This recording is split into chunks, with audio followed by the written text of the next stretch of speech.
출애굽기 3장 1절부터 12절까지 말씀.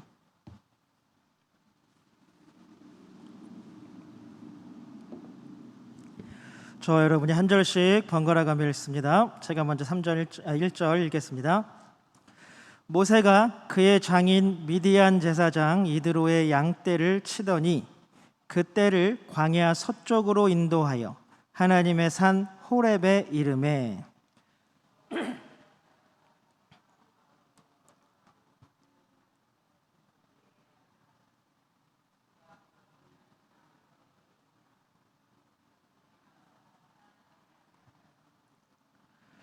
이에 모세가 이르되 내가 돌이켜 가서 이 큰 광경을 보리라. 떨기나무가 어찌하여 타지 아니하는고 하니 그때에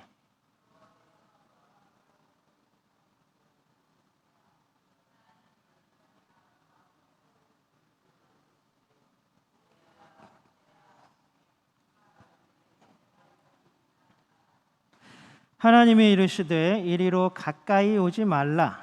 내가 선 곳은 거룩한 땅이니 내 발에서 신을 벗으라.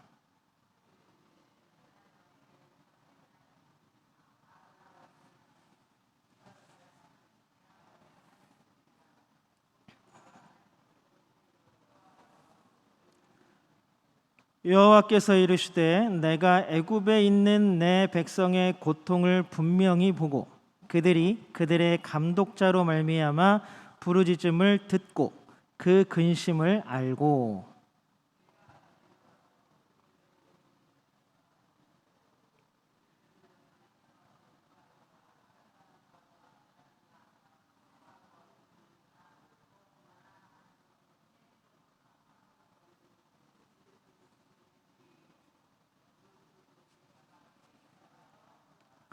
이제 가라. 이스라엘 자손의 부르짖음이 내게 달하고 애굽 사람이 그들을 괴롭히는 학대도 내가 보았으니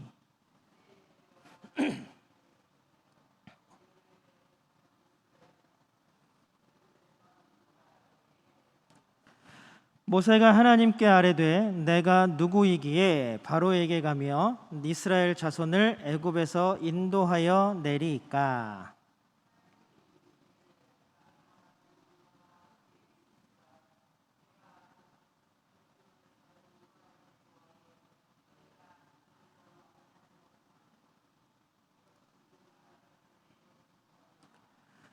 아멘.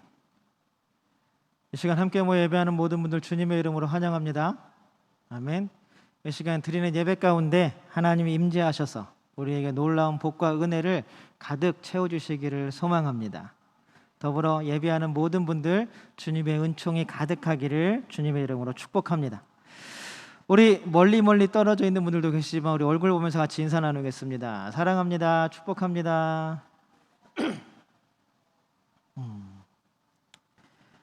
여러분 혹시 함께 맞는 비라는 말을 들어보신 적 있으신가요? 한번 띄워주세요. PPT 있는데 함께 맞는 비 글씨 멋있죠? 예전에 성공회대 교수를 지내시고 2016년인가요? 7년인가 소천하신 신영복 교수님이 쓰신 글이고 저 글 자체도 글씨체도 신영복 체라 그래가지고 신영복 교수님이 쓴 글씨체예요. 그리고 저것도 함께 맞는 비라 그래가지고 뭐랄까 액자 표구라 그래야 되나? 그렇게 해서 저렇게 해서 걸려 있습니다. 제가 저거를 접하게 된 거는 이제 신영복 교수님의 책 처음처럼이라는 책에서 저거를 접하게 되어서 제가 오늘 아까 스캔을 떠서 갖고 왔는데 저 함께 맞는 비 저게 무슨 뜻일까요? 비가 억수같이 내리는데 비를 함께 맞아. 그러면은 뭐라 그럴까요? 저것들 우산도 안 갖고 비를 맞고 앉아있네. 이렇게 되겠죠. 사실 그런 이야기가 아니라 신영복 교수님은 이 자신의 책 아까 제가 말씀드린 처음처럼 이 책과 담론이라는 이 책에서 저 글을 굉장히 세세하게 풀이를 하십니다. 풀이하면서 얘기하는데 저 뜻을 어떻게 제가 딱 간단하게 얘기하면 뭐냐 하면 돕는다는 것은 우산을 들어주는 것이 아니라 함께 비를 맞는 것입니다. 이거 제가 말한 게 아니라 신영복 교수님이 풀이한 거예요. 직접. 함께 비를 맞지 않는 위로는 따뜻하지 않습니다. 위로는 위로를 받는 사람으로 하여금 스스로가 위로의 대상이라는 사실을 다시 한번 확인시켜 주기 때문입니다. 무슨 얘기일까요? 아니, 우산을 이렇게 비를 맞고 있는 사람, 그 사람에게 우산을 씌워주는 게 아니라 뭐라고요? 비를 같이 옆에서 함께 맞아주는 거래요. 왜냐하면 우산을 씌워주면 그 도움을 받는 사람 있죠. 그 위로를 받는 그 사람은 내가 이렇게 위로를 받아야 할 만큼 비참한 인생이구나라는 것들을 다시 한번 알게 된다는 거예요. 그러니까 그 사람을 비참하게 만들지 말고 너도 옆에 가서 그냥 같이 비를 맞아라. 하나님도 이렇게 비슷하게 말씀하신 게 있죠. 우는 자와 같이 울라. 우는 자와 같이 울라. 우는 자 옆에 가서 계속 미주알 고주알 왜 우냐고 캐묻지 말고, 도대체 뭘 잘못했길래 너 그렇게 벌을 받았냐고 자꾸 따지지 말고 우는 자 옆에 가서 뭐 하라고요? 같이 울어주라고요. 같이 울어줘. 비 맞는 사람이 있으면 어떻게 하라고요? 같이 비를 맞아주면서 같이 걸어가라고요. 이것이 우리의 삶이 되기를 주님의 이름으로 소망합니다. 이스라엘 백성들의 고통과 고난이 계속되고 있습니다. 고통과 그 고난이 끝날 기미가 보이지를 않습니다. 어쩌면 이스라엘이 기대했을지도 몰라요. 자신들에게 고난과 고통을 주기 시작한 이집트의 왕이 어떻게 됐다고 나와 있어요? 2장의 마지막에 보면 죽었다잖아요. 왕이 죽었으니 새로운 왕이 등극하면 좀 나아지려나 했는데 전혀 나아질 기미가 보이지 않습니다. 그 고난과 고통은 이스라엘에게 계속 진행 중인 일입니다. 우리가 살아가는 세상도 마찬가지죠. 질병, 물질, 자녀들의 문제, 이런 저런 문제, 걱정과 근심에 빠뜨리는 많은 문제들이 우리 앞에 다가오고 닥쳐옵니다. 숨 돌릴 틈도 없이 하나 해결하면 또 다른 하나가 잠시 동안의 평안을 깨고 또 다른 하나의 걱정과 근심과 어려움이 우리 앞을 막아섭니다. 여러분들 인생이 나는 진짜 평생 평안하게 살았어라고 말할 수 있는 사람이 과연 있을까요? 어딘가에 있을 것 같은 느낌이 드시니까 대답을 아무도 안 하시는 거예요. 제가 볼 때는 없는 것 같아요. 없는 것 같아요. 돈이 많으면 평안할까요? 제가 언젠가 한번 말씀드렸지만 여러분, 지금은 소천에 돌아가셨지만 죽었지만 이병철인데 누구죠? 이건희 회장의 막내딸이 여러분 뉴욕에서 자살한 채로 발견됐어요. 그 기사가 나가자마자 그 기사의 댓글들을 쭉 살펴보면요, 좋은 말이 하나도 없어요. 아니, 지가 뭐가 부족해서? 그잖아요. 우리나라에서 제일 부자이고 거기다가 세계에서도 알아주는 재벌인데, 그것도 막내딸인데 뉴욕에 공부하러 유학 가가지고는 자살한 거예요. 그 사람이 어떤 아픔을 겪었는지 아무 상관도 없이 사람들은 다 평안하게 생각하는 거죠. 야, 네가 뭐가 부족하다고? 뭐예요? 돈이 많으면 인생이 평안할 거라고 여기는 거죠. 그러나 그렇지 않다는 걸 수많은 사람들이 신뢰로, 삶으로 보여주기도 합니다. 도대체 세상에서 평안할 일이 과연 있을까? 죽기 전에는 이러한 고통과 고난이 끝날까? 이런 고민과 고통이 어쩌면 우리를 시험에 들게 하고 하나님으로부터 더 멀어지게 하는 줄도 모르겠습니다. 이런 시련들, 이런 고난과 고통이 어서 끝나기를 간절히 바라지만 해결의 실마리도 보이지 않을 때도 있습니다. 어쩌면 지금도 여기 예배드리는 분들 중에서도 마음 가운데 풀리지 않는 고난과 고통의 끈을 붙잡고 기도하러 오신 분도 있을 거예요. 주님의 이름으로 해결되기를 주님의 이름으로 축복합니다. 그럼에도 불구하고 우리의 삶이 그렇게 탁 풀어지면 참 좋은데 그렇지 못하다는 게 우리에게는 참 아쉬움이고 안타까움입니다. 이스라엘 백성은 이집트 왕이 죽어서 아까도 말씀드렸던 것처럼 고난이 끝날 것 같은 기대감이 있었지만 사실 고난은 끝나지 않았습니다. 우리도 예수님이 오셨다면서 예수님이 우리의 죄를 다 감당하셨다면서. 아니 그럼 우리 좀 편해야 되는 거 아니야? 교회 다니면 좀 하늘에서 좀 돈벼락도 맞고 막 이래야 되는 거 아니야? 복권 살 때마다 막 다 1등 당첨되고 막 이래야 되는 거 아니야? 손대는 사람마다 막 1000배, 10,000배 막 올라야 되는 거 아니야? 예수님이 오셨다면서. 그런 기대감을 혹시 가지고 계신지는 모르겠습니다. 그럼에도 불구하고 우리의 삶은 아직까지도 고난과 고통에서 벗어나지는 못하는 삶입니다. 이스라엘 사람들이나 우리나 어쩔 수 없이 세상에 주는 고통 가운데에서 좌절하고 실망하며 살아갑니다. 우리가 지난주에 살펴보았던 모세도 마찬가지였죠. 모든 것들을 다 포기하고 그냥 자기 힘으로 이 고난과 고통을 끝장내겠다, 내가 모든 걸 해결하겠다 라고 호기롭게 나섰지만 그 방법은 실패하고 말았습니다. 그래서 그가 살던 땅에서 쫓겨나고 나그네로 장인어른의 양떼를 치면서 나그네처럼 살아가던 게 모세의 인생이었습니다. 그렇게 불타올랐던 정의감도, 그렇게 불타올랐던, 여러분들 정의감은 좋은 것이지만 정의감이 개인의 영웅화되면 그것은 아주 위험한 일입니다. 그리고 교회는 정의다, 맞습니다. 교회는 정의를 외쳐야 하지만 교회에서 외치는 정의가 전부는 다 아니라는 이야기입니다. 교회는 제가 주일날도 설교했지만 모든 것이 다 조화롭고 균형을 맞춰가며 살아가는 것이 교회입니다. 결국 모세도 그 모든 것들을 다 포기하고 마치 그 마음속에 있었던 정의의 불꽃, 젊은 때에 타올랐던 그 모든 것들을 향한 하나님을 향한 그 열정들과 백성들을 향한 그 사랑의 마음에 불타올랐던 것들이 다 사그라진 채로 아무것도 아닌 채로 살아가고 있었습니다. 그런 모세에게 무슨 현상이 나타났나요? 가시떨기에 불이 붙었는데 그 가시떨기가 타서 재가 되지 없어지지 않는 거예요. 놀라운 일이잖아요. 모세는 거기서 누구를 만났습니까? 하나님을 만났습니다. 이거는 놀라운 사건이에요. 지금 자신의 힘으로 뭔가를 해보려다가 그냥 다 재처럼 사그라져 버린 모세의 마음 가운데 하나님이 다시 불을 지피시는 것. 하나님께서 나타나시는 그 불, 하나님과 함께 하시는 그 불, 모세에게 보여주시고 모세에게 붙여주셨던 그 불은 꺼지지도 않고 다른 것들을 불살라 재로 만들지도 않는다는 놀라운 사실을 모세는 발견했습니다. 그것이야말로, 그 하나님이야말로 이스라엘을 구원할 구원자이십니다. 그런데요, 그 하나님을 만나고 발견한 것과 모세가 하나님의 부르심에 응답하는 것과는 좀 다른 문제였어요. 그건 우리가 다음 시간에 한번 살펴보기로 하고요.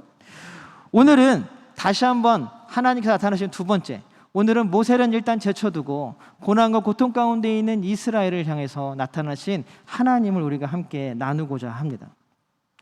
실제로 우리는 어려움과 고통의 상황 가운데에서 하나님을 찾습니다. 여러분들 어려운 일이 생기고 힘든 일이 생기면 우리는 제일 먼저 누구에게 의뢰합니까? 믿는 사람이라면 하나님께 나오잖아요. 안 믿는 사람들은 어디를 갈까요? 점집에 가겠죠. 요새 드라마에 무슨 미남당인가 뭐 하던데, 그 우당 나오고 막 그러는 것 같던데. 그 미남당인가 제가 잠깐 봤더니 어쨌든 기독교 조롱받을 만하지만 전 보러 온 사람들이 권사님이고 집사님들이더라고요. 한 목장이 다 와가지고 막 아유 집사님이 먼저 얘기해요, 권사님이 먼저 얘기해, 그러고 있어요. 그러나 우리 기독교인들은, 정말로 하나님을 사랑하는 기독교인들은 문제가 닥치고 어려움이 닥치면 어디로 옵니까? 하나님께로 나옵니다. 하나님께 나와 기도합니다. 문제가 해결되기를 간절히 바라면서 하나님께 기도합니다. 하지만 사실 우리가 정직하게 여기서 한번 얘기해 보면, 우리가 기도를 그렇게 열심히 했는데 내가 원하는 방향으로 우리 그 문제와 고난과 고통의 문제들이 해결된 적이 있으시기도 하겠죠. 근데 대부분 어때요? 그냥 은근슬쩍 스리슬쩍 없어지는 그 고난과 고통의 문제들이 그냥 어느 순간 뭔가 막 내가 바라는 거는 막 어디서 돈벼락이 떨어지거나 아니면은 막 복권 1등이 당첨되거나 아니면은 누가 막 갑자기 막 잃어버렸던 엄마 아빠가 나타나가지고 막 그런데 그냥 어느 순간 은근슬쩍 스리슬쩍 죽을 것 같았던 고민과 고통의 문제들이 사라지는 경험을 여러분들은 해보셨을 겁니다. 그런데 문제는 그 고난과 고통의 시간들이 너무나 길다라는 것입니다. 그래서 그 긴 고난과 고통의 시간 가운데에서 우리를 시험 들게 하고 우리에게 신앙을 떠나게 하는 그 시간들이 발생한다라는 것입니다. 열심히 기도해도 우리를 괴롭히는 고난과 고통은 항상 진행형입니다. 하나가 해결된 것 같은데 또 하나가 오고, 이거 하나 해결해서 막아놓으면 또 하나가 오고, 어쩌면 우리가 하나님 부르시는 그날까지 영원히 끝나지 않을 것 같은 고난과 고통들이 우리 가운데 몰려온다라는 사실입니다. 이스라엘 백성, 그리고 지금을 살아가는 우리들, 그 운명은 지금 저 가시떨기 나무와 같은 처지입니다. 아무 힘도 없고 바람 불면 바람 부는 대로 그냥 흩날리다가, 이리 흩날리고 저리 흩날리다가, 태양이 강하게 비추이면 그냥 자연발화에서 불타서 재가 되어서 사라져버리는, 어쩌면 이스라엘 백성이 그렇지 않겠습니까? 공교롭게도 여러분들, 이집트의 주신, 이집트에서 섬기는 주신이 태양신 라예요. 라. 여러분, 그 태양신의 이름이 라예요. 라. 가나다라. 이집트의 왕 바로는 이 태양신 라의 아들이라 그래요. 자, 보세요. 헷갈리시면 안 돼요. 이집트에서 섬기는 주신은 태양신 라예요. 이집트의 왕은 태양신 라의 아들이라고 불러요. 그래갖고 신의 아들은 누구예요? 항상 왕이에요. 예수님 당시에도 예수님을 하나님의 아들이라고 부르는 게 왜 국가 모독죄고 황권 모독죄였냐 하면, 그 당시에 신의 아들이라고 불리는 사람은 누구밖에 없었어요? 아우구스투스, 로마의 황제밖에 없었어요. 자, 그런데 자 보세요. 가시나무 떨기가 자연발화하는 것은 어떤 거에 의해서 자연발화하는 거예요? 태양에 의해서 자연발화하는 거예요. 지금 가시떨기나무 같이 이리저리 바람에 흩날리고 휘몰아치고 이리저리 불려다니다가 결국에는 로마의 황제에 의해서 그냥 그 고난의 불길 가운데 갇혀서 재처럼 사그라져 버리는 신세가 이스라엘 백성들이었다는 사실입니다. 여러분들, 이 출애굽기에서 이 스네, 가시나무 떨기의 비유는요, 여러분 엄청난 비유를 가지고 있는 거예요. 그냥 단순히 불이 붙었다 안 꺼지나 보다, 그게 그렇게 신기한 일이네, 이게 아니라 태양신이 이스라엘 백성을 그렇게 비춰서 자연발화시켜서 재로 날려버리는, 재로 흔적도 없게 날려버리는 그 고난과 고통 가운데 있는 이스라엘이, 그런데 다시 하나님이 어디 가운데 나타나세요? 그 가시나무 떨기 가운데 같이 나타나십니다. 그런데 놀랍게도 하나님 불꽃이 딱 임한 그 가시나무 떨기는 어떻게 돼요? 재로 다 타서 사라져버려요? 안 타요. 하나님과 함께하는 이스라엘 백성들, 하나님이 항상 지켜주시는 이스라엘 백성들은 불꽃에 타지 않는 하나님의 백성인 줄로 믿습니다. 우리가 아무리 연약하고 어쩔 때는 그냥 이리저리 굴러다니다가 사라지는 존재 같을지라도 하나님이 함께하시면 우리는 영원히 사라지지 않는 생명을 가진 사람들인 줄로 믿습니다. 태양에 불살라져서 존재 자체도 쉽게 사라져버리는 가시떨기나무, 아픈 고통 속에서 이스라엘 백성들은 비명을 지르며 살아왔지만 하나님의 불꽃이 그들 가운데 임하자마자 그것들은 타오르는 불꽃이 아니라 그들 마음 가운데 하나님이 함께 하신다는 놀라운 역설로 다시 살아나는, 그 생명이 유지되고 보존되는 놀라운 역사가 있었다는 사실입니다.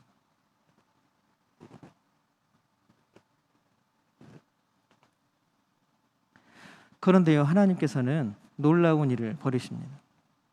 자, 이스라엘 백성들을 보시면 여러분들, 가시나무 떨기는 다시 한번 얘기할게요. 태양이 비추면 발화해서 불이 붙어서 타서 사라져야 돼요. 그렇죠? 그래서 이스라엘 백성들을 사라지게 하려고, 여러분들 출애굽기 1장 기억나시죠? 왕의 방법은 이스라엘 백성들을 다 사라지게 하려는 방법이었어요. 그래서 태양신의 아들인 이집트의 왕 바로가 그 불살라버리듯이 고난과 고통과 죽음의 구렁텅이로 이스라엘을 밀어넣었지만, 그럴 때마다 이스라엘은 어떻게 됐어요? 더 불어나고 더 강대해졌다라고 성경은 증명하고 있지 않습니까? 우리가 계속 봐왔잖아요. 뭐예요? 하나님이 그들과 함께 하시니까 곧 타서 없어질 것 같은 가시나무 떨기 같은 이스라엘 백성들도 하나님이 그들 가운데 계시니까 타서 사라지지 않고 존재하고 번성하고 있다는 사실입니다. 우리가 고난과 고통 가운데 죽을 것 같이 힘들어도 하나님이 우리와 함께 하시기 때문에 우리가 지금 이 자리에 서 있는 줄로 믿습니다. 우리가 그 고난과 고통과 질병과 아픔과 관계의 문제들 때문에 힘들어하고 눈물을 흘리고 땅을 치면서 기도할 때에도 하나님이 우리 가운데 함께 하셨기 때문에 우리가 지금 이 자리에서 다시 예배드리고 있는 줄로 믿습니다. 이것이 우리에게 복음이고 이게 우리에게 기쁨인 줄로 믿습니다. 하나님 놀라운 분 아닙니까? 하나님 놀라우신 분 아닙니까? 우리 7절 한번 읽어볼까요? 7절입니다. 7절 같이 한번 읽어보겠습니다. 시작. 나는 이집트에 있는 나의 백성이 고통받는 것을 똑똑히 보았고 또 억압 때문에 괴로워서 부르짖는 소리를 들었다. 그러므로 나는 그들의 고난을 분명히 안다. 여기서 안다라는 말은 우리가 예전에 2장 하면서 제가 설명해 드렸죠. 안다라는 뜻을 어떻게 해석해야 된다 그랬어요? 김희공 교수님 말처럼 안다는 서로 경험을 나누어 가지는 거예요.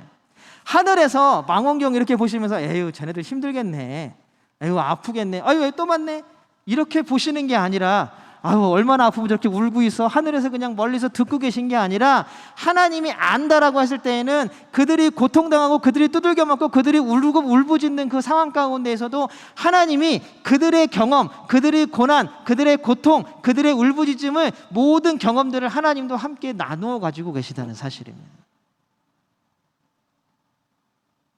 비를 맞는 우리에게 우산을 휘어주시는 게 아니라 우리 옆에서 같이 비를 맞고 있는 것이고, 울고 있는 우리를 막 달래고 정죄하고 네가 왜 우냐라고 막 다그치는 게 아니라 옆에 앉아서 함께 울고 계신 분이 바로 하나님이시라는 겁니다. 그런데 우리는 하나님을 자꾸 딴 데 가서 찾아요. 복권에 가서 찾고, 나를 잃어버릴 때 우리 진짜 엄마가 있나? 옛날에 그런 게 유행이었는데 우리 어렸을 때는 제가요 얼마나 힘들었어요. 옛날에 그런 생각을 했어요. 초등학교 다닐 때, 야, 나 혹시 부잣집 우리 엄마 아빠가 혹시 진짜로 있지 않을까? 뭐 이런 생각 해보신 분 혹시 있으신가 모르겠어요. 하나님은요 우리가 당하는 고난과 고통 한가운데 계신 줄로 믿습니다. 그 고통의 절정이 바로 십자가에서 자기의 목숨을 내어주시는 것 아닙니까? 이게 하나님의 사랑이고 하나님의 은혜인 줄로 믿습니다. 이렇게 하나님은 우리와 함께 비를 맞고 계셨고 그 고난당하는 이스라엘과 함께 비를 맞고 계셨다라는 사실입니다. 그러나 이제 때가 되어서 하나님이 나타나셨습니다. 이제 비를 맞는 그들을 다시 한번 하나님의 품으로 거두어 드릴 때가 되었다라고 생각하셨습니다. 이제 하나님은 이스라엘 백성들에게 나타나서 이제 이스라엘 백성을 일으키고 함께 하시기를 원하신다라는 것입니다. 사랑하는 성도 여러분, 우리를 타오르게 하고 일으켜 세우시는 하나님을 만나시길 주님의 이름으로 소망합니다. 지금 고난과 고통과 어려움 가운데 있으십니까? 그렇다면 그 가운데 함께 우리와 울고 우리와 함께 기도하시며 우리의 손을 붙잡아 주시는 하나님을 꼭 만나시기를 주님의 이름으로 소망합니다. 내 뜻대로 해결되지 않는다고 하나님이 어디 있어? 라고 시험 가운데 하나님을 떠나는 사람이 아니라 내 곁에서 함께 울고 계신 성령님의 놀라운 음성을 듣게 되기를 주님의 이름으로 소망합니다. 고난과 고통이 우리의 소망을 끊어내지 못합니다. 그러니 여러분 힘을 내십시오. 하나님은 우리를 살리고 세우는 불꽃으로 우리 안에 타오르고 계신 줄로 믿습니다. 이 놀라운 사실이 우리 가운데 큰 기쁨의 복음의 소식이 되기를 주님의 이름으로 축복합니다. 함께 기도하겠습니다.